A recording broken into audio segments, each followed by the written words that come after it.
और ਅਸੀਂ दूर दराडे तो चल के इस जगह के उत्ते आए हैं उस माई नूं सजदा करन लई नोरा रिचर्ड नूं ते सानूं कुछ गल्लां आपस ਵਿੱਚ कर ਲੈਣੀਆਂ ਚਾਹੀਦੀਆਂ कि ਅਸੀਂ रंगमंच जो कर रहे हैं ਉਹਦਾ ਕੀ ਮਕਸਦ ਹੈ ਕਿਵੇਂ ਕਰਦੇ ਆ ਤੇ ਜਦੋਂ ਕੋਈ ਖਾਸ ਹਾਲਤ ਆਉਂਦੀ ਹੈ ਤਾਂ ਉਦੋਂ ਅਸੀਂ ਕੀ ਕਰਦੇ ਆ ਸੋ ਕੁਝ ਗੱਲਾਂ ਨੇ ਜਿਵੇਂ ਕੇਵਲ ਧਾਲੀਵਾਲ ਹੋਰਾਂ ਨੇ ਪਹਿਲਾਂ ਹੀ ਕਿਹਾ ਪੰਜਾਬ ਸੰਗੀਤ ਨਾਟਕ ਅਕੈਡਮੀ ਵੱਲੋਂ ਜਦੋਂ ਇਹ ਸੈਮੀਨਾਰ ਮਿੱਥਿਆ ਜਾ ਰਿਹਾ ਸੀ ਤੇ ਉਹਦੇ ਵਿੱਚ ਅਸੀਂ ਪੂਰੇ ਵਿਚਾਰ ਵਟਾਂਦਰੇ ਤੋਂ ਬਾਅਦ ਇਸ ਟੌਪਿਕ ਤੇ ਪਹੁੰਚੇ ਸੀ ਕਿ ਇਸ ਟੌਪਿਕ ਤੇ ਅਸੀਂ ਗੱਲ ਕਰੀਏ कि अवामी संघर्ष ते रंगमंच ਇਹਦਾ आपस ਵਿੱਚ ਰਿਸ਼ਤਾ ਕੀ ਬਣਦਾ ਸੋ ਉਹਦੇ ਬਾਰੇ 10 ਮਿੰਟ ਹੀ ਗੱਲਾਂ ਕਰਨੀਆਂ ਕਿਉਂਕਿ ਸੈਮੀਨਾਰ ਕੱਲ ਕਰਨਾ ਪਰ ਬੇਨਤੀ ਹੈ ਕਿ ਕੱਲ ਵੀ ਆਪਾਂ ਇਹੀ ਚਿਹਰੇ ਹੋਣਾ ਤੇ ਜ਼ਰੂਰ 10 ਮਿੰਟ ਲਈ ਉਸ ਮਾਹੌਲ ਦੇ ਵਿੱਚ ਚਲਿਆ ਜਾਵੇ ਸੋ ਦੋਸਤੋ ਇਸ ਤੋਂ ਪਹਿਲਾਂ ਕਿ ਮੈਂ ਰੰਗਮੰਚ ਦੀ ਗੱਲ ਕਰਾਂ ਅਵਾਮੀ ਸੰਘਰਸ਼ ਤੇ ਰੰਗਮੰਚ ਦੇ ਆਪਸੀ ਰਿਸ਼ਤੇ ਦੀ ਗੱਲ ਕਰਾਂ ਸਾਨੂੰ ਥੋੜਾ ਜਿਹਾ ਇਹ ਸਪਸ਼ਟ ਹੋ ਜਾਣਾ ਚਾਹੀਦਾ ਕਿ ਅਵਾਮੀ ਸੰਘਰਸ਼ ਅਸਲ ਵਿੱਚ ਹੈ ਕੀ ਹੈ ਸੰਘਰਸ਼ ਜ਼ਿੰਦਗੀ ਦਾ ਦੂਜਾ ਨਾਮ ਹੈ ਸੰਘਰਸ਼ ਜ਼ਿੰਦਗੀ 'ਚ ਰਹਿੰਦਾ ਜਿਵੇਂ ਅਸੀਂ ਜੰਮਦੇ ਹਾਂ ਮਰਨ ਤੱਕ ਆਖਰੀ ਸਾਹ ਲੈਣ ਤੱਕ ਸੰਘਰਸ਼ ਸਾਡੇ ਨਾਲ ਰਹਿੰਦਾ ਸੰਘਰਸ਼ ਤੋਂ ਬਿਨਾਂ ਨਾ ਕੋਈ ਪ੍ਰਾਪਤੀ ਹੁੰਦੀ ਹੈ ਤੇ ਨਾ ਹੀ ਕੋਈ ਰੁਕਾਵਟ ਜਿਹੜੀ ਸਾਡੇ ਰਸਤੇ 'ਚ ਆਉਂਦੀ ਹੈ ਉਹਨੂੰ ਅਸੀਂ ਸਰ ਕਰ ਸਕਦੇ ਹਾਂ ਜੇ ਅਸੀਂ ਸੰਘਰਸ਼ ਨਹੀਂ ਕਰਦੇ ਤੇ ਸੰਘਰਸ਼ ਹਰ ਬੰਦਾ ਕਰਦਾ ਕੋਈ ਚੁੱਪਚਾਪ ਕਰਦਾ ਹੈ ਕੋਈ ਬੋਲ ਕੇ ਕਰਦਾ ਹੈ ਕੋਈ ਬਹੁਤ ਲਾਊਡ ਤਰੀਕੇ ਨਾਲ ਕਰਦਾ ਪਰ ਜਿਹੜੇ ਵੀ ਟੱਬਰ ਪਰਿਵਾਰ ਆਪਣੇ ਘਰਾਂ 'ਚ ਰਹਿੰਦੇ ਨੇ ਸਾਰੇ ਸੰਘਰਸ਼ ਕਰਦੇ ਨੇ ਸੋ ਇੱਕ ਤਾਂ ਨਿੱਜੀ ਸੰਘਰਸ਼ ਹੈ ਕਿ ਹਰ ਪੇਰੈਂਟਸ ਹਰ ਆਪਣੇ ਬੱਚਿਆਂ ਲਈ ਆਪਣੇ ਬੱਚਿਆਂ ਨੂੰ ਜੰਮਣ ਤੋਂ ਲੈ ਕੇ ਉਹਨਾਂ ਨੂੰ ਪੜ੍ਹਾਉਣ ਤੋਂ ਲੈ ਕੇ ਉਹਨਾਂ ਨੂੰ ਰੁਜ਼ਗਾਰ ਤੱਕ ਲਾਉਣ ਤੇ ਉਹਨਾਂ ਦੇ ਵਿਆਹ ਸ਼ਾਦੀ ਕਰਨ ਤੇ ਉਹਨਾਂ ਨੂੰ ਸਥਾਪਿਤ ਕਰਨ ਤੱਕ ਸੰਘਰਸ਼ ਕਰਦੇ ਨੇ ਤੇ ਅੱਗੋਂ ਬੱਚੇ ਵੀ ਜਦੋਂ ਵੱਡੇ ਹੁੰਦੇ ਨੇ ਤੇ ਉਹ ਵੀ ਸੰਘਰਸ਼ ਕਰਦੇ ਨੇ ਆਪਾਂ ਆਪਣੀ ਜਾਇਦਾਦ ਬਣਾਉਣ ਲਈ ਸੰਘਰਸ਼ ਕਰਦੇ ਹਾਂ ਸਮਾਜ ਵਿੱਚ ਸਥਾਪਿਤ ਹੋਣ ਲਈ ਸੰਘਰਸ਼ ਕਰਦੇ ਹਾਂ ਪਰ ਅਵਾਮੀ ਸੰਘਰਸ਼ ਕਿਵੇਂ ਬਣਦਾ ਇਹ ਗੱਲ ਥੋੜੀ ਜਿਹੀ ਸਾਨੂੰ ਸਮਝ ਲੈਣੀ ਚਾਹੀਦੀ ਹੈ ਇਹ ਗੱਲ ਨਿੱਜੀ ਸੰਘਰਸ਼ ਤੋਂ ਕੋਈ ਬਹੁਤੀ ਦੂਰ ਨਹੀਂ ਹੈ ਹਲਕੀ ਜਿਹੀ ਤੰਦ ਹੈ ਵਿੱਚ ਨਿੱਜੀ ਸੰਘਰਸ਼ ਤੋਂ ਅਵਾਮੀ ਸੰਘਰਸ਼ ਤੱਕ ਆਪਾਂ ਕਦੋਂ ਪਹੁੰਚਦੇ ਹਾਂ ਇਹ ਗੱਲ ਹਲਕੀ ਜਿਹੀ ਸਪਸ਼ਟ ਕਰ ਲਈਏ ਤੇ ਸਾਨੂੰ ਇਹ ਸਬਜੈਕਟ ਸਮਝਣਾ ਥੋੜਾ ਜਿਹਾ ਸੌਖਾ ਹੋ ਜਾਏਗਾ ਜਿਵੇਂ ਤੁਸੀਂ ਹੁਣੇ ਇੱਕ ਸੰਘਰਸ਼ ਦੇਖਿਆ ਜਿਹੜਾ ਪੰਜਾਬੀਆਂ ਨੇ ਬਹੁਤ ਵੱਡਾ ਸੰਘਰਸ਼ ਲੜਿਆ ਤੇ ਸੰਘਰਸ਼ ਜਿੱਤਿਆ ਉਹ ਅਵਾਮੀ ਸੰਘਰਸ਼ ਕਿਉਂ ਸੀ ਕਿਉਂਕਿ ਸੰਘਰਸ਼ ਸਾਰਾ ਇਸ ਗੱਲ ਤੇ ਸੀ ਕਿ ਜ਼ਮੀਨ ਸਾਡੇ ਹੱਥੋਂ ਖੁੱਸ ਨਾ ਜਾਵੇ ਜਿਹੜੀ ਜ਼ਮੀਨ ਦੇ ਅਸੀਂ ਮਾਲਕ ਹਾਂ ਜਿਹੜੀ ਜ਼ਮੀਨ 'ਚ ਅਸੀਂ ਖੇਤੀ ਕਰਦੇ ਹਾਂ ਜਿਹੜੀ ਜ਼ਮੀਨ ਦੇ ਸਿਰ ਤੇ ਸਾਡਾ ਰੁਜ਼ਗਾਰ ਚੱਲਦਾ ਜਿਹੜੀ ਜ਼ਮੀਨ ਸਾਡੀ ਪਹਿਚਾਣ ਨਾਲ ਜੁੜੀ ਹੋਈ ਹੈ ਸਾਡੀ ਹੋਂਦ ਨਾਲ ਜੁੜੀ ਹੋਈ ਹੈ ਸਾਡੇ ਵਜੂਦ ਨਾਲ ਜੁੜੀ ਹੋਈ ਹੈ ਸਾਡੇ ਆਚਰਣ ਸਾਡੇ ਕਰੈਕਟਰ ਨਾਲ ਜੁੜੀ ਹੋਈ ਹੈ ਉਹ ਕਿਤੇ ਕਾਰਪੋਰੇਟ ਦੇ ਹੱਥਾਂ ਵਿੱਚ ਜਾਣ ਨੂੰ ਕਾਲੀ ਪੈ ਰਹੀ ਹੈ ਕਾਰਪੋਰੇਟਸ ਕਾਲੇ ਪੈ ਰਹੇ ਨੇ ਉਸ ਜ਼ਮੀਨ ਨੂੰ ਤੇ ਅਵਾਮੀ ਸੰਘਰਸ਼ ਕਿਉਂ ਬਣਿਆ ਕਿਉਂਕਿ ਉਹਦੇ ਵਿੱਚ ਇੱਕ ਕਿੱਲੇ ਵਾਲਾ ਵੀ ਲੜ ਰਿਹਾ ਸੀ ਜਿਹਨੇ ਸਿਰਫ ਇੱਕ ਕਿੱਲਾ ਬਚਾਉਣਾ ਹੈ 4 ਕਨਾਲਾਂ ਵਾਲਾ ਵੀ ਲੜ ਰਿਹਾ ਸੀ 10 ਕਿੱਲੇ ਵਾਲਾ ਵੀ ਲੜ ਰਿਹਾ ਸੀ 25 ਵਾਲਾ ਵੀ ਲੜ ਰਿਹਾ ਸੀ 50 ਵਾਲਾ ਵੀ ਲੜ ਰਿਹਾ ਸੀ ਸੋ ਸਾਰੇ ਮਿਲ ਕੇ ਲੜ ਰਹੇ ਸੀ ਇਦਾਂ ਬਣਦਾ ਅਵਾਮੀ ਸੰਘਰਸ਼ ਜਦੋਂ ਅਸੀਂ ਆਪਣੇ ਨਿੱਜ ਤੋਂ ਉੱਪਰ ਉੱਠ ਕੇ ਇੱਕ ਕਿੱਲੇ ਵਾਲਾ ਇਹ ਨਹੀਂ ਸੋਚਦਾ ਕਿ ਇਸ ਸੰਘਰਸ਼ ਵਿੱਚ ਮੈਂ ਉਨਾ ਕੋਈ ਜ਼ੋਰ ਲਾਣਾ ਕਿਉਂਕਿ ਮੇਰਾ ਤਾਂ ਇੱਕ ਹੀ ਕਿੱਲਾ ਹੈ ਤੁਸੀਂ ਦੇਖਿਆ ਇਸ ਸੰਘਰਸ਼ ਦੇ ਵਿੱਚ ਉਹਨਾਂ ਲੋਕਾਂ ਨੇ ਵੀ ਜ਼ੋਰ ਲਾਇਆ ਜਿਹਨਾਂ ਨੂੰ ਕੁਝ ਵੀ ਨਹੀਂ ਸੀ ਜ਼ਮੀਨ ਨਹੀਂ ਸੀ ਉਹ ਸੰਘਰਸ਼ ਅਵਾਮੀ ਬਣਿਆ ਇਹ ਇੱਕ ਛੋਟੀ ਜਿਹੀ ਉਦਾਹਰਣ ਹੈ ਜਸਟ ਤੁਹਾਨੂੰ ਸਬਜੈਕਟ ਨਾਲ ਜੋੜਨ ਲਈ ਕਿਉਂਕਿ ਬਹੁਤ ਨੇੜੇ ਦੀ ਉਦਾਹਰਣ ਹੈ ਪਰ ਇਸ ਤਰ੍ਹਾਂ ਨਹੀਂ ਹੈ ਕਿ ਇਹੀ ਇੱਕ ਉਦਾਹਰਣ ਹੈ ਅਨੇਕਾਂ ਉਦਾਹਰਣਾਂ ਨੇ ਸਮਾਜ ਦੇ ਵਿੱਚ ਵੱਡੀਆਂ ਜਦੋਂ ਕੋਈ ਅਲਾਮਤਾਂ ਆਉਂਦੀਆਂ ਕੋਈ ਵੱਡਾ ਕਾਲ ਪੈਂਦਾ ਤੇ ਜ਼ਿੰਦਗੀ ਨੂੰ ਬਚਾਉਣ ਲਈ ਇਨਸਾਨੀਅਤ ਨੂੰ ਬਚਾਉਣ ਲਈ ਆਪਾਂ ਸੰਘਰਸ਼ ਕਰਦੇ ਹਾਂ ਉਸ ਸੰਘਰਸ਼ ਨਾਲ ਲੋਕੀ ਇਕੱਠੇ ਹੋ ਕੇ ਜੁੜਦੇ ਨੇ ਇਕੱਠੇ ਹੋ ਕੇ ਜੂਝਦੇ ਨੇ ਉਹ ਇੱਕ ਅਵਾਮੀ ਸੰਘਰਸ਼ ਬਣਦਾ ਸਮਾਜ ਦੇ ਵਿੱਚ ਕੋਈ ਇਹੋ ਜਿਹੀ ਅਲਾਮਤ ਆ ਜਾਏ ਜਿਹੜੀ ਅਲਾਮਤ ਲਗਭਗ ਪੂਰੇ ਸਮਾਜ ਨੂੰ ਅਸਰਅੰਦਾਜ਼ ਕਰ ਰਹੀ ਹੈ ਕੋਈ ਭਰੂਣ ਹੱਤਿਆ ਦੀ ਆ ਜਾਏ ਨਸ਼ੇ ਦੀ ਆ ਜਾਏ ਜਾਂ ਕਿਸੇ ਤਰੀਕੇ ਦੀ ਆ ਜਾਏ ਕਰਪਸ਼ਨ ਦੀ ਆ ਜਾਏ ਪੂਰੇ ਸਮਾਜ ਨੂੰ ਕਿਤੇ ਨਾ ਕਿਤੇ ਅਸਰਅੰਦਾਜ਼ ਕਰਦੀ ਹੈ ਤੇ ਉਹਦੇ ਖਿਲਾਫ ਜਿਹੜਾ ਵੀ ਸੰਘਰਸ਼ ਆਪਾਂ ਕਿਸੇ ਵੀ ਤਰੀਕੇ ਨਾਲ ਲੜਦੇ ਹਾਂ ਕਿਸੇ ਵੀ ਪੜਾਅ ਤੇ ਲੜਦੇ ਹੋ ਅਵਾਮੀ ਸੰਘਰਸ਼ ਬਣਦਾ ਆਵਾਮ ਦਾ ਲੋਕਾਂ ਦਾ ਸੰਘਰਸ਼ ਬਣਦਾ ਉਹ ਤੇ ਅਸੀਂ ਜਦੋਂ ਰੰਗਮੰਚ ਦੀ ਗੱਲ ਕਰਦੇ ਹਾਂ ਤੇ ਰੰਗਮੰਚ ਨੇ ਇੱਕ ਰੰਗਮੰਚ ਨੂੰ ਮਾਣ ਕਰਨਾ ਬਣਦਾ ਹੈ ਇਹ ਰੰਗਮੰਚ ਸਾਰੀਆਂ ਕਲਾਵਾਂ ਦੇ ਪਾਸੇ ਖੜ ਕੇ ਇਹ ਮਾਣ ਕਰ ਸਕਦਾ ਸਾਰੀਆਂ ਕਲਾਵਾਂ ਦੀ ਇੱਜ਼ਤ ਕਰਦਿਆਂ ਹੋਇਆਂ ਕਿ ਜਦੋਂ ਤੋਂ ਸੰਸਾਰ ਦੇ ਵਿੱਚ ਸੰਸਾਰ ਦੀ ਹੋਂਦ ਅਸੀਂ ਦੇਖੀ ਹੈ ਉਦੋਂ ਤੋਂ ਲੈ ਕੇ ਹੁਣ ਤੱਕ ਕਦੇ ਵੀ ਇਹੋ ਜਿਹਾ ਨਹੀਂ ਹੋਇਆ ਕਿ ਰੰਗਮੰਚ ਨੇ ਕਿਸੇ ਅਵਾਮੀ ਸੰਘਰਸ਼ ਨੂੰ ਕਿਸੇ ਲੋਕ ਸੰਘਰਸ਼ ਨੂੰ ਪਿੱਠ ਦਿਖਾਈ ਹੋਵੇ ਬਲਕਿ ਰੰਗਮੰਚ ਉਹਦਾ ਹਿੱਸਾ ਹੀ ਬਣਿਆ ਜਦੋਂ ਮਰਜ਼ੀ ਆਪਾਂ ਪੂਰੇ ਵਰਲਡ ਦੇ ਵਿੱਚ ਆਪਾਂ ਦੇਖ ਲਈਏ ਪੂਰੇ ਵਰਲਡ ਦੇ ਵਿੱਚ ਸੰਸਾਰ ਜੰਗਾਂ ਹੋਈਆਂ ਵੱਡੀਆਂ ਵੱਡੀਆਂ ਜੰਗਾਂ ਹੋਈਆਂ ਜਿਹਨੇ ਇਨਸਾਨੀਅਤ ਨੂੰ ਤਬਾਹ ਕੀਤਾ ਨੇਸਤ ਨੂੰ ਨਾਬੂਦ ਕੀਤਾ ਸਾਰਾ ਸਾਡਾ ਬੈਲੈਂਸ ਖਰਾਬ ਕਰਕੇ ਰੱਖਤਾ ਉਦੋਂ ਵੀ ਸੈਮੂਅਲ ਬੈਕਟ ਵਰਗਾ ਨਾਟਕਕਾਰ ਐਂਡ ਗੇਮ ਨਾਟਕ ਲਿਖਦਾ ਹੈ ਐਂਡ ਗੇਮ ਭਾਵੇਂ ਕਿ ਸਾਡੇ ਦੇਖਣ ਲਈ ਇੱਕ ਐਬਸਰਡ ਪਲੇ ਹੈ ਉਹ ਪਰ ਉਹ ਜ਼ਿੰਦਗੀ ਦੇ ਸੰਘਰਸ਼ ਨੂੰ ਰੂਪਮਾਨ ਕਰਦਾ ਹੈ ਕਿ ਜਦੋਂ ਜੰਗ ਹੁੰਦੀ ਹੈ ਵੱਡੀ ਜੰਗ ਹੁੰਦੀ ਹੈ ਜਦੋਂ ਸੰਸਾਰ ਪੱਧਰ ਤੇ ਕੋਈ ਜੰਗ ਹੁੰਦੀ ਹੈ ਜਦੋਂ ਪੂਰਾ ਸੰਸਾਰ ਹਿੱਲ ਜਾਂਦਾ ਹੈ ਜ਼ਿੰਦਗੀ ਹਿੱਲ ਜਾਂਦੀ ਹੈ ਜ਼ਿੰਦਗੀ ਦੀ ਰੂਪ ਰੇਖਾ ਹਿੱਲ ਜਾਂਦੀ ਹੈ ਪਰਿਵਾਰ ਹਿੱਲ ਜਾਂਦੇ ਨੇ ਪਰਿਵਾਰਾਂ ਦਾ ਢਾਂਚਾ ਹਿੱਲ ਜਾਂਦਾ ਹੈ ਪੂਰਾ ਸਮਾਜ ਸਾਡੀ ਆਰਥਿਕਤਾ ਹਿੱਲ ਜਾਂਦੀ ਹੈ ਸਭ ਕੁਝ ਜਦੋਂ ਹਿੱਲਿਆ ਹੋਇਆ ਹੋਵੇ ਉਦੋਂ ਜ਼ਿੰਦਗੀ ਨੂੰ ਤਰਤੀਬ ਦੇਣ ਲਈ ਜ਼ਿੰਦਗੀ ਦੀਆਂ ਨਿੱਕੀਆਂ ਨਿੱਕੀਆਂ ਚੀਜ਼ਾਂ ਨੂੰ ਨਿੱਕੇ ਨਿੱਕੇ ਜਜ਼ਬਾਤ ਨੂੰ ਤਰਤੀਬ ਦੇਣ ਲਈ ਮਨੁੱਖ ਜੋ ਸੰਘਰਸ਼ ਕਰਦਾ ਉਹ ਸੈਮੂਅਲ ਬੈਕ ਆਪਣੇ ਨਾਟਕ ਦੇ ਵਿੱਚ ਪੇਸ਼ ਕਰਦਾ ਐਂਡ ਗੇਮ ਦੇ ਵਿੱਚ। ਇਸੇ ਤਰ੍ਹਾਂ ਬੰਗਾਲ ਦੇ ਵਿੱਚ ਜਦੋਂ ਸਾਡੇ ਹੀ ਮੁਲਕ ਦੀ ਆਪਣੀ ਗੱਲ ਕਰੀਏ, ਬੰਗਾਲ ਦੇ ਵਿੱਚ ਕਾਲ ਪੈਂਦਾ ਬਹੁਤ ਭਿਆਨਕ ਕਾਲ ਪੈਂਦਾ, ਉਹ ਬੰਗਾਲ 'ਚ ਪੈਂਦਾ, ਪਰ ਉਸ ਬੰਗਾਲ 'ਚ ਪਏ ਕਾਲ ਦੀ ਜਿਹੜੀ ਗੱਲ ਹੈ ਉਹ ਰੰਗਮੰਚ ਪੂਰੇ ਹਿੰਦੁਸਤਾਨ ਦੇ ਵਿੱਚ ਜਿੱਥੇ ਵੀ ਬੈਠਾ, ਜੇ ਸਾਡਾ ਜੋਗਿੰਦਰ ਬਾਹਰਲਾ ਪੰਜਾਬ ਦੇ ਵਿੱਚ ਬੈਠਾ, ਇੱਥੇ ਨੇੜੇ ਤੁਹਾਡੇ ਲਾਗੇ ਹੁਸ਼ਿਆਰਪੁਰ ਦੇ ਵਿੱਚ ਬੈਠਾ, ਤੇ ਉਸ ਕਾਲ ਬਾਰੇ ਭੂਖ ਨਾਟਕ ਕਰਦਾ ਔਰ ਬਹੁਤ ਜ਼ੋਰ ਸ਼ੋਰ ਨਾਲ ਨਾਟਕ ਕਰਦਾ। ਉਸ ਕਾਲ ਉਹ ਕਿਉਂ ਪੈਦਾ ਹੋਇਆ, ਸਿਸਟਮ ਨੇ ਕਿਉਂ ਪੈਦਾ ਕੀਤਾ, ਕਿਉਂ ਨਹੀਂ ਪ੍ਰਵਾਹ ਕੀਤੀ ਗਈ ਲੋਕਾਂ ਦੀ। ਤਾਂ ਇਹ ਕੁਛ ਉਦਾਹਰਨਾਂ ਨੇ ਜਿਹੜੀਆਂ ਅਸੀਂ ਆਪਣੇ ਰੰਗਮੰਚ ਨੂੰ ਦੇਖਦੇ ਹੋਏ ਕਰ ਸਕਦੇ ਹਾਂ। ਤੇ ਜੇ ਅਸੀਂ ਪੰਜਾਬੀ ਰੰਗਮੰਚ ਵਿੱਚ ਚੱਲਦੇ ਹਾਂ ਤੇ ਪੰਜਾਬੀ ਰੰਗਮੰਚ ਉਦੋਂ ਸੰਘਰਸ਼ ਦੇ ਵਿੱਚ ਜਾਂਦਾ, ਉਦੋਂ ਆਵਾਜ਼ ਉਠਾਉਂਦਾ ਜਦੋਂ ਲੋਕਾਂ ਨੂੰ ਉਸ ਦੀ ਲੋੜ ਹੁੰਦੀ ਹੈ। ਜੇ ਅਸੀਂ ਪੰਜਾਬੀ ਰੰਗਮੰਚ ਦੀਆਂ ਦੋ ਵੱਡੀਆਂ ਉਦਾਹਰਨਾਂ ਦੀ ਗੱਲ ਕਰੀਏ ਕਿ ਕਿਵੇਂ ਉਹ ਲੋਕਾਂ ਦੇ ਸੰਘਰਸ਼ ਦੇ ਵਿੱਚ ਜੁੜਦੇ ਨੇ, ਤੇ ਦੋ ਉਦਾਹਰਨਾਂ ਮੈਂ ਜ਼ਰੂਰ ਦੇਣੀਆਂ ਚਾਹਾਂਗਾ ਕਿ ਭਾਜੀ ਗੁਰਸ਼ਰਨ ਸਿੰਘ ਇੱਕ ਨਾਟਕ ਲਿਖਦੇ ਨੇ ਮੁਨਸ਼ੀ ਖਾਨ। ਹੁਣ ਮੁਨਸ਼ੀ ਖਾਨ ਤੁਸੀਂ ਸ਼ਾਇਦ ਅੰਦਾਜ਼ਾ ਲਾ ਸਕੋ ਜਾਂ ਨਾ ਲਾ ਸਕੋ ਵੀ ਉਹ ਕਿਵੇਂ ਇੱਕ ਆਵਾਮ ਦੇ ਸੰਘਰਸ਼ ਦੇ ਨਾਲ ਜੁੜਿਆ ਹੋਇਆ ਨਾਟਕ ਹੈ। ਤੁਹਾਨੂੰ ਯਾਦ ਹੋਏਗਾ ਪੰਜਾਬ ਦੇ ਵਿੱਚ ਇੱਕ ਦੌਰ ਆਇਆ ਸੀ, ਇਹੋ ਜਿਹਾ ਅੱਤਵਾਦ ਦਾ ਦੌਰ ਆਇਆ ਸੀ ਜਦੋਂ ਕੋਡ ਲਾਗੂ ਹੋਣੇ ਸ਼ੁਰੂ ਹੋ ਗਏ ਸੀ। ਲੋਕਾਂ ਨੂੰ ਡਿਕਟੇਟ ਕੀਤਾ ਜਾ ਰਿਹਾ ਸੀ ਕਿ ਤੁਸੀਂ ਇਸ ਤਰ੍ਹਾਂ ਦੇ ਕੱਪੜੇ ਪਾ ਸਕਦੇ ਹੋ, ਇਸ ਤਰ੍ਹਾਂ ਦੀ ਚੁੰਨੀ ਹੀ ਸਿਰ ਤੇ ਲੈ ਸਕਦੇ ਹੋ, ਇਸ ਤਰ੍ਹਾਂ ਹੀ ਤੁਹਾਨੂੰ ਪੱਗ ਬੰਨਣੀ ਚਾਹੀਦੀ ਹੈ, ਇਸ ਤਰ੍ਹਾਂ ਦੀ ਤੁਹਾਡੀ ਦਾੜੀ ਹੋਣੀ ਚਾਹੀਦੀ ਹੈ, ਤੁਸੀਂ ਗੱਡੀਆਂ ਦੇ ਪਿੱਛੇ ਨੰਬਰ ਇਸ ਤਰ੍ਹਾਂ ਹੀ ਲਿਖ ਸਕਦੇ ਹੋ, ਦੂਜੀ ਤਰ੍ਹਾਂ ਨਹੀਂ ਲਿਖ ਸਕਦੇ, ਲਿਖੋਗੇ ਤਾਂ ਤੁਹਾਨੂੰ ਮਾਰ ਦਿੱਤਾ ਜਾਏਗਾ ਜਾਂ ਤੁਹਾਨੂੰ ਥੱਪੜ ਮਾਰਿਆ ਜਾਏਗਾ। ਜੇ ਤੁਸੀਂ ਨਾਈ ਦੀ ਦੁਕਾਨ ਤੇ ਜਾ ਕੇ ਬੈਠ ਜਾਓ ਤੁਹਾਡੇ ਥੱਪੜ ਵੱਜ ਸਕਦਾ ਹੈ, ਜੇ ਤੁਸੀਂ ਬਰਾਤ ਇੰਨੇ ਤੋਂ ਵੱਧ ਲੈ ਕੇ ਜਾ ਸਕੋ। ਇਸ ਤਰ੍ਹਾਂ ਦੇ ਜਦੋਂ ਕੋਡ ਜਾਰੀ ਹੋ ਰਹੇ ਸੀ ਤਾਂ ਆਵਾਮ ਪਰੇਸ਼ਾਨ ਸੀ। ਉਹ ਆਵਾਮ ਚਾਹੇ ਕਿਸੇ ਜ਼ਾਤ ਧਰਮ ਨਾਲ ਜੁੜਿਆ ਹੋਇਆ ਸੀ, ਉਹ ਪਰੇਸ਼ਾਨ ਸੀ ਕਿਉਂਕਿ ਉਹਦੀ ਜ਼ਿੰਦਗੀ ਦੀ ਜਿਹੜੀ ਸਹਿਜ ਤੌਰ ਹੈ ਉਹਦੇ ਵਿੱਚ ਕਿਤੇ ਨਾ ਕਿਤੇ ਰੁਕਾਵਟ ਖੜੀ ਕੀਤੀ ਜਾ ਰਹੀ ਸੀ, ਜ਼ਿੰਦਗੀ ਦੀ ਸਹਿਜਤਾ ਨੂੰ ਭੰਗ ਕੀਤਾ ਜਾ ਰਿਹਾ ਸੀ। ਉਸ ਵੇਲੇ ਆਵਾਮ ਚੁੱਪਚਾਪ ਵੀ ਸੰਘਰਸ਼ ਕਰ ਰਿਹਾ ਸੀ ਕਿ ਕਿਵੇਂ ਨਾ ਕਿਵੇਂ ਵਕਤ ਲੰਘ ਜੇ, ਲੇਕਿਨ ਕੁਝ ਬੁੱਧੀਮਾਨ ਲੋਕ ਵੀ ਸੀ, ਕੁਝ ਪ੍ਰਤੀਬੱਧ ਲੋਕ ਸੀ, ਕੁਝ ਪ੍ਰੋਗਰੈਸਿਵ ਲੋਕ ਸੀ ਜਿਹੜੇ ਉਹਦੇ ਖਿਲਾਫ ਆਵਾਜ਼ ਬੁਲੰਦ ਕਰ ਰਹੇ ਸੀ। ਉਸ ਵੇਲੇ ਸਾਡਾ ਰੰਗਮੰਚ ਭਾਗ ਗੁਰਸ਼ਰਨ ਸਿੰਘ ਦੇ ਰੂਪ ਦੇ ਵਿੱਚ, ਯਾਰ ਤੁਸੀਂ ਚੁੱਪ ਕਰ ਜੋ ਪਿੱਛੇ ਮੈਂ ਬੋਲ ਰਿਹਾ ਨਾ, ਮੁਨਸ਼ੀ ਖਾਨ ਨਾਟਕ ਲਿਖਦੇ ਨੇ। ਔਰ ਮੁਨਸ਼ੀ ਖਾਨ ਨਾਟਕ ਕੀ ਹੈ ਕਿ ਇੱਕ ਮੁਸਲਮਾਨ ਹੈ, ਮੁਨਸ਼ੀ ਖਾਨ ਪੰਜਾਬ ਦੇ ਪਿੰਡ 'ਚ ਰਹਿੰਦਾ, ਉਹਨੂੰ ਸਾਰਿਆਂ ਨਾਲ ਬੜਾ ਪਿਆਰ ਹੈ, 47 ਆ ਗਈ ਹੈ, ਉਹਨਾਂ ਨੇ ਕਿਹਾ ਪਾਕਿਸਤਾਨ ਚਲ ਜਾਓ, ਕਹਿੰਦਾ ਮੈਂ ਨਹੀਂ ਜਾਣਾ ਚਾਹੁੰਦਾ, ਮੈਂ ਇੱਥੇ ਹੀ ਰਹਿਣਾ ਚਾਹੁੰਦਾ, ਆਪਣੇ ਸਮਾਜ ਆਪਣੇ ਭੈਣਾਂ ਭਰਾਵਾਂ 'ਚ ਰਹਿਣਾ ਚਾਹੁੰਦਾ। ਤੇ ਉਹ ਸ਼ਰਤ ਰੱਖੀ ਜਾਂਦੀ ਵੀ ਤੂੰ ਆ ਰਹਿ ਸਕਦਾ ਜੇ ਤੂੰ ਸਿੱਖ ਸੱਜਵੇਂ। ਉਹ ਸੱਜਣ ਸਿੰਘ ਬਣ ਜਾਂਦਾ, ਅੰਮ੍ਰਿਤ ਛਕ ਲੈਂਦਾ, ਸੱਜਣ ਸਿੰਘ ਬਣ ਕੇ ਸਾਰੀ ਜ਼ਿੰਦਗੀ ਰਹਿੰਦਾ। ਜਦੋਂ ਇਹ ਲੱਗਦਾ ਕਿ ਮੇਰੀ ਮੌਤ ਹੁਣ ਨੇੜੇ ਹੈ ਤੇ ਉਹ ਆਪਣੇ ਭਤੀਜੇ ਨੂੰ ਇੱਕ ਇੱਛਾ ਦੱਸਦਾ, ਆਪਣੀ ਅੰਤਿਮ ਇੱਛਾ, ਕਹਿੰਦਾ ਵੀ ਮੇਰੀ ਅੰਤਿਮ ਇੱਛਾ ਇਹ ਹੈ ਕਿ ਜਦੋਂ ਮੈਂ ਮਰਾਂ ਤੇ ਮੈਨੂੰ ਤੁਸੀਂ ਨਾ ਫੂਕਿਓ ਨਾ, ਮੈਨੂੰ ਦਫਨਾ ਦਿਓ, ਮੈਨੂੰ ਦੱਬ ਦਿਓ ਏਦਾਂ ਹੀ ਜਿੱਦਾਂ ਮੁਸਲਮਾਨਾਂ ਦੀ ਜਿਹੜੀ ਇੱਕ ਅੰਤਿਮ ਇੱਛਾ ਹੁੰਦੀ ਹੈ। ਤੇ ਉਹ ਸਾਰੀ ਜ਼ਿੰਦਗੀ ਸੱਜਣ ਸਿੰਘ ਰਹਿਣ ਵਾਲਾ ਬੰਦਾ, ਉਹਦੇ ਅੰਦਰ ਜਿਹੜੀ ਅਚੇਤ ਮਨ ਦੇ ਵਿੱਚ ਕਿਤੇ ਮੁਨਸ਼ੀ ਖਾਨ ਵਸਿਆ ਹੋਇਆ,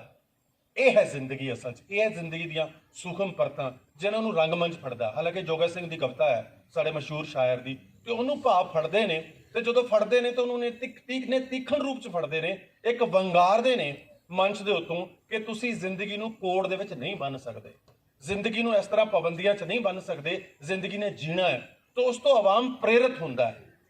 ਮੈਂ ਉਸ ਦੀ ਉਦਾਹਰਣ ਆ, ਮੈਂ ਭਾਈ ਦੇ ਨਾਲ ਹੁੰਦਾ ਸੀ, ਲੋਕ ਪ੍ਰੇਰਿਤ ਹੁੰਦੇ ਸੀ। ਜਿਹੜੇ ਲੋਕ ਚੁੱਪ ਰਹਿ ਕੇ ਜਿਉਣਾ ਸਿੱਖ ਗਏ ਸੀ, ਉਹਨੂੰ ਸੀ ਨਹੀਂ ਸਾਨੂੰ ਬੋਲਣਾ ਚਾਹੀਦਾ। ਇਹ ਹੈ ਰੰਗਮੰਚ ਦਾ ਰੋਲ। ਰੰਗਮੰਚ ਕਿਵੇਂ ਆਵਾਮੀ ਸੰਘਰਸ਼ ਨੂੰ ਤੇਜ਼ ਵੀ ਕਰ ਸਕਦਾ, ਉਹਦੇ 'ਚ ਯੋਗਦਾਨ ਵੀ ਪਾ ਸਕਦਾ, ਇਹ ਦੋਨੋਂ ਤਰ੍ਹਾਂ ਦੀ ਭੂਮਿਕਾ ਨਿਭਾ ਸਕਦਾ। ਇਸੇ ਤਰ੍ਹਾਂ ਜਦੋਂ ਪੰਜਾਬ ਦੇ ਵਿੱਚ ਜ਼ਮੀਨਾਂ ਤੇ ਕਬਜ਼ੇ ਹੋਣੇ ਸ਼ੁਰੂ ਹੋਏ, ਟਰਾਈਡੈਂਟ ਵਰਗੀਆਂ ਕੰਪਨੀਆਂ ਨੇ, ਹੋਰ ਕੰਪਨੀਆਂ ਨੇ ਜ਼ਮੀਨਾਂ ਤੇ ਕਬਜ਼ੇ, ਇਹ ਹਾਲੇ ਅੰਦੋਲਨ ਤੇ ਬਹੁਤ ਹੁਣ ਦੀ ਗੱਲ ਹੈ, ਉਸ ਤੋਂ ਪਹਿਲਾਂ ਤੇ ਉਦੋਂ ਸਾਡਾ ਮਹਿਬੂਬ ਨਾਟਕਕਾਰ ਅਜਮੇਰ ਔਲਖ ਨਾਟਕ ਲਿਖਦਾ, ਐ ਕਿਵੇਂ ਖੋਲਣਗੇ ਸਾਡੀਆਂ ਜ਼ਮੀਨਾਂ, ਉਸ ਤੇ ਲਿਖਦਾ, ਉਸ ਨੂੰ ਗੱਲ ਕਰਦਾ, ਲੋਕਾਂ ਦੇ ਕੋਲ ਲੈ ਕੇ ਜਾਂਦਾ, ਲੋਕਾਂ ਨੂੰ ਲੱਗਦਾ ਕਿ ਇਹ ਸਾਡੀ ਗੱਲ ਹੈ। ਉਹ ਆਵਾਮ ਦਾ ਸੰਘਰਸ਼ ਸੀ, ਪੰਜਾਬ ਦਾ ਸੰਘਰਸ਼ ਸੀ। ਇਸ ਤਰ੍ਹਾਂ ਦੀਆਂ ਕਿੰਨੀਆਂ ਐਗਜ਼ਾਮਪਲਸ ਅਸੀਂ ਦੇ ਸਕਦੇ ਹਾਂ, ਪਰ ਕਿਉਂਕਿ ਅਸੀਂ ਗੱਲਬਾਤ ਰੰਗਮੰਚ ਬਾਰੇ ਕਰ ਰਹੇ ਹਾਂ, ਤਾਂ ਇਸ ਕਰਕੇ ਰੰਗਮੰਚ ਦੇ ਸਿਲਸਿਲੇ ਵਿੱਚ ਦੋ ਕੁ ਨੁਕਤੇ ਮੈਂ ਤੁਹਾਡੇ ਨਾਲ ਉਭਾਰ ਕੇ ਆਪਣੀ ਗੱਲ ਨੂੰ ਖਤਮ ਕਰਾਂਗਾ, ਜਿਹੜੇ ਨੁਕਤੇ ਉੱਤੇ ਕੱਲ ਮੇਰੇ ਵੀਰ ਡਾਕਟਰ ਕੁਲਦੀਪ ਹੋਰੀ, ਡਾਕਟਰ ਦਵਿੰਦਰ ਹੋਰੀ ਹੋਰ ਉਸ ਨੁਕਤੇ ਦੇ ਉੱਤੇ ਹੋਰ ਜ਼ਿਆਦਾ ਵਿਸਤਾਰ ਵਿੱਚ ਜਾ ਸਕਦੇ ਆ। ਉਹ ਇਹ ਹੈ ਕਿ ਜਦੋਂ ਰੰਗਮੰਚ ਨੇ ਆਵਾਮੀ ਸੰਘਰਸ਼ ਦਾ ਹਿੱਸਾ ਬਣਨਾ ਜਾਂ ਆਵਾਮੀ ਸੰਘਰਸ਼ ਨੂੰ ਪ੍ਰੇਰਿਤ ਕਰਨਾ ਜਾਂ ਆਵਾਮੀ ਸੰਘਰਸ਼ ਤੋਂ ਅਸਰਅੰਦਾਜ਼ ਹੋ ਕੇ ਕੁਝ ਲਿਖਣਾ ਜਾਂ ਕਰਨਾ, ਤੇ ਉਸ ਵੇਲੇ ਰੰਗਮੰਚ ਅੱਗੇ ਦੋ ਵੱਡੇ ਸਵਾਲ ਨੇ। ਪਹਿਲਾ ਸਵਾਲ ਤਾਂ ਇਹ ਹੈ ਕਿ ਸਾਨੂੰ ਆਮ ਤੌਰ ਤੇ ਇਹ ਸਮਝਾਇਆ ਜਾਂਦਾ ਹੈ ਕਿ ਤੁਸੀਂ ਜੋ ਲਿਖੋ ਸਾਹਿਤ ਦੇ ਵਿੱਚ, ਜੋ ਵੀ ਲਿਖੋ, ਉਹ ਚਿਰਕਾਲੀ ਹੋਣਾ ਚਾਹੀਦਾ। ਉਹ ਇਹ ਹੋਣਾ ਚਾਹੀਦਾ ਕਿ ਜਿਹੜਾ ਚਿਰਾਂ ਤੱਕ ਜ਼ਿੰਦਾ ਰਵੇ, ਲੋਕੀ ਦੇਰ ਤੱਕ ਉਹਨੂੰ ਇੰਟਰਪ੍ਰੇਟ ਕਰਦੇ ਰਹਿਣ, ਉਹਨੂੰ ਸਮਝਦੇ ਰਹਿਣ, ਉਹਨੂੰ ਸਮਝਣ ਦੀ ਕੋਸ਼ਿਸ਼ ਕਰਦੇ ਰਹਿਣ। ਜੋ ਤੁਸੀਂ ਲਿਖਿਆ ਉਦੋਂ ਸਮਝਣ ਦਾ ਨਾਮ ਸਮਝਣ ਏਡਾ ਇੰਪੋਰਟੈਂਟ ਨਹੀਂ ਹੈ, ਪਰ ਉਹ ਏਡਾ ਕੁ ਚਿਰਕਾਲੀ ਹੋਣਾ ਚਾਹੀਦਾ ਕਿ ਉਹ ਦੇਰ ਤੱਕ ਜ਼ਿੰਦਾ ਰਹਿ ਸਕੇ। ਇਹ ਆਮ ਤੌਰ ਤੇ ਸਮਝਾਇਆ ਜਾਂਦਾ ਉਦੋਂ ਦੋ ਚੀਜ਼ਾਂ ਨੂੰ ਦਰਕਨਾਰ ਕਰ ਦਿੱਤਾ ਜਾਂਦਾ ਕਿ ਤਤਕਾਲੀ ਸਿਰਜਣਾ ਵੀ ਕੋਈ ਗੱਲ ਹੁੰਦੀ ਹੈ, ਸਮਕਾਲੀ ਸਿਰਜਣਾ ਵੀ ਕੋਈ ਗੱਲ ਹੁੰਦੀ ਹੈ। ਮੈਂ ਸਮਝਦਾ ਇੱਕ ਰੰਗਕਰਮੀ ਨੂੰ, ਇੱਕ ਨਾਟਕਕਾਰ ਨੂੰ, ਇੱਕ ਨਿਰਦੇਸ਼ਕ ਨੂੰ ਇਹਨਾਂ ਤਿੰਨਾਂ ਚੀਜ਼ਾਂ ਦਾ ਬਲੈਂਡ ਬਣਾ ਕੇ ਚੱਲਣ ਦੀ ਲੋੜ ਹੈ ਕਿ ਜੋ ਸਾਡੇ ਤਤਕਾਲ 'ਚ ਵਾਪਰ ਰਿਹਾ, ਜੋ ਮੇਰੇ ਸੱਜੇ ਖੱਬੇ ਵਾਪਰ ਰਿਹਾ, ਜੇ ਮੈਂ ਅੱਜ ਉਹਦੇ ਬਾਰੇ ਆਵਾਜ਼ ਨਹੀਂ ਉਠਾਉਂਦਾ, ਜੇ ਮੇਰਾ ਰੰਗਮੰਚ ਅੱਜ ਉਹਦੀ ਗੱਲ ਨਹੀਂ ਕਰਦਾ, ਅੱਜ ਮੈਂ ਇਸ ਕਰਕੇ ਚੁੱਪ ਹੋ ਗਿਆ ਕਿ ਨਹੀਂ, ਮੈਂ ਤੇ ਹਾਲੇ ਸੋਚ ਰਿਹਾ ਸੀ, ਮੈਂ ਤੇ ਹਾਲੇ ਵਿਸ਼ਲੇਸ਼ਣ ਕਰ ਰਿਹਾ ਸੀ ਕਿ ਇਹਦੇ ਵਿੱਚੋਂ ਮੈਂ ਐਸੀ ਕਿਹੜੀ ਤੰਦ ਕੱਢਾਂ ਕਿ ਇਹ ਚਿਰਕਾਲ ਤੱਕ ਜਿਉਂਦਾ ਰਹੇ। ਇਹਦਾ ਮਤਲਬ ਹੈ ਕਿ ਮੈਂ ਕਹਿਣਾ ਤਾਂ ਹੈਗਾ ਕਿ ਮੈਂ ਜਿਹੜਾ ਰੰਗਕਰਮੀ ਹੈ, ਮੇਰਾ ਰੰਗਮੰਚ ਸਮਾਜ ਦਾ ਸ਼ੀਸ਼ਾ ਹੈ, ਪਰ ਸ਼ੀਸ਼ਾ ਮੈਂ ਦੇਖ ਨਹੀਂ ਰਿਹਾ। ਮੈਂ ਸ਼ੀਸ਼ੇ ਵਾਲੇ ਦਾ ਮਤਲਬ ਪਿੱਠ ਕੀਤੀ ਹੋਈ ਹੈ ਕਿ ਜਦੋਂ ਮੇਰੇ ਸਮਾਜ ਨੂੰ ਮੇਰੇ ਰੰਗਮੰਚ ਦੀ ਲੋੜ ਸੀ, ਉਦੋਂ ਮੈਂ ਇਹੀ ਸੋਚਦਾ ਰਿਹਾ ਕਿ ਤਤਕਾਲੀ ਸਿਰਜਣਾ ਕਰਾਂ ਜਾਂ ਨਾ ਕਰਾਂ। ਸੋ ਇਸ ਕਰਕੇ ਬਹੁਤ ਜ਼ਰੂਰੀ ਹੈ ਕਿ ਜਦੋਂ ਕੋਈ ਇੱਕ ਗੱਲ ਆਈ ਹੈ ਉਹਦੇ ਬਾਰੇ ਰੰਗਕਰਮੀ ਕਮੈਂਟ ਕਰੇ। ਲੇਕਿਨ ਇਹਦੇ ਨਾਲ ਹੀ ਦੂਸਰਾ ਚੈਲੰਜ ਪੈਦਾ ਹੁੰਦਾ ਕਿ ਜੇ ਰੰਗਕਰਮੀ, ਨਾਟਕਕਾਰ ਜਾਂ ਨਿਰਦੇਸ਼ਕ ਉਹੀ ਭਾਸ਼ਾ ਬੋਲਦਾ ਹੈ, ਉਹੀ ਸੁਰ ਰੱਖਦਾ ਹੈ, ਜਿਹੜੀ ਭਾਸ਼ਾ, ਜਿਹੜੀ ਸੁਰ ਉਸ ਵੇਲੇ ਸੰਘਰਸ਼ਸ਼ੀਲ ਲੋਕਾਂ ਦੀ ਹੈ, ਸੰਘਰਸ਼ ਕਰ ਰਹੇ ਆਵਾਮ ਦੇ ਆਗੂਆਂ ਦੀ ਹੈ, ਫਿਰ ਉਹ ਰੰਗਮੰਚ ਨਹੀਂ ਬਣੇਗਾ,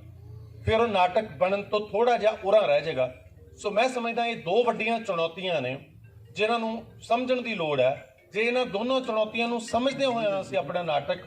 ਆਵਾਮੀ ਸੰਘਰਸ਼ ਦੇ ਨਾਲ ਜੋੜਾਂਗੇ ਤੇ ਉਹ ਸਾਡਾ ਨਾਟਕ ਵੀ ਬਣਿਆ ਰਹੇਗਾ, ਭਰਪੂਰ ਰੰਗਮੰਚ ਵੀ ਬਣਿਆ ਰਹੇਗਾ। ਅਸੀਂ ਸਮਾਜ ਪ੍ਰਤੀ ਆਪਣੀ ਜ਼ਿੰਮੇਵਾਰੀ ਵੀ ਨਿਭਾ ਲਾਂਗੇ, ਸਮਾਜ ਸਾਨੂੰ ਪਿਆਰ ਵੀ ਦੇਗਾ, ਸਾਨੂੰ ਇੱਜ਼ਤ ਵੀ ਦੇਗਾ, ਸਤਿਕਾਰ ਵੀ ਦੇਗਾ। ਲੇਕਿਨ ਸਾਡੀ ਜਿਹੜੀ ਆਪਣੀ ਕਲਾ ਆ, ਜਿਹੜੀ ਸਾਡੀ ਨਾਟਕ ਕਲਾ ਆ, ਉਹ ਕਲਾ ਵੀ ਬਚੀ ਰਹੇਗੀ। ਅਸੀਂ ਉਸ ਕਲਾ ਤੋਂ ਦੂਰ ਨਹੀਂ ਜਾਵਾਂਗੇ। ਇਹਨੂੰ ਸਪਸ਼ਟ ਕਰਨ ਲਈ ਮੈਂ ਦੋ ਉਦਾਹਰਨਾਂ ਤੁਹਾਡੇ ਨਾਲ ਸਾਂਝੀਆਂ ਕਰਨਾ ਚਾਹਨਾ। ਇਹ ਬਹੁਤ ਲੇਟੈਸਟ ਉਦਾਹਰਨਾਂ ਨੇ। ਪਿੱਛੇ ਜੇ ਅਸੀਂ ਪੰਜਾਬੀ ਰੰਗਮੰਚ ਦੇ ਵਿੱਚ ਇੱਕ ਨਾਟਕ ਦੇਖਿਆ, ਮੈਂ ਰੋ ਨਾ ਲਵਾਂ ਇੱਕ ਵਾਰ, ਵਰਿਆਮ ਸੰਧੂ ਦੀ ਕਹਾਣੀ ਤੇ ਹੈ। ਉਹ ਨਾਟਕ ਸਾਨੂੰ ਇਹ ਸਿਖਾਉਂਦਾ ਹੈ, ਜਿਹੜੀ ਮੈਂ ਗੱਲ ਕਰ ਰਿਹਾ, ਕਿ ਜਦੋਂ ਤੁਸੀਂ ਇੱਕ ਪ੍ਰੈਜ਼ੈਂਟ ਸਮੱਸਿਆ ਬਾਰੇ ਗੱਲ ਕਰਨੀ ਹੈ, ਜਿਹਦੇ ਬਾਰੇ ਸਾਡਾ ਸਮਾਜ ਸੰਘਰਸ਼ ਕਰ ਰਿਹਾ, ਸਾਡਾ ਸਮਾਜ ਸਮੱਸਿਆ 'ਚ ਹੈ ਕਿ ਕਿਸਾਨੀ ਸੰਕਟ 'ਚ ਹੈ, ਛੋਟੀ ਕਿਸਾਨੀ ਉਸ ਤੋਂ ਵੱਧ ਸੰਕਟ 'ਚ ਹੈ। ਲੇਕਿਨ ਜਿਹੜਾ ਸਾਡਾ ਮਜ਼ਦੂਰ ਹੈ, ਜਿਹੜਾ ਸਾਡਾ ਦਲਿਤ ਵਰਗ ਹੈ, ਜਿਹੜਾ ਕਿਸਾਨੀ ਨਾਲ ਵੀ ਜੁੜਿਆ ਹੋਇਆ, ਉਹਦੀ ਤੰਦਾਂ ਜੁੜੀਆਂ ਹੋਈਆਂ, ਖੇਤੀ ਨਾਲ ਵੀ ਜੁੜਿਆ ਹੋਇਆ, ਪਿੰਡ ਨਾਲ ਉਸੇ ਤਰ੍ਹਾਂ ਜੁੜਿਆ ਹੋਇਆ, ਉਹਦਾ ਸੰਕਟ ਕਿਸ ਤਰ੍ਹਾਂ ਦਾ ਹੈ, ਉਸ ਸੰਕਟ ਦੇ ਵਿੱਚ ਉਹ ਰੋਣ ਤੱਕ ਕਿਵੇਂ ਪਹੁੰਚਦਾ, ਇਹ ਸਮੱਸਿਆ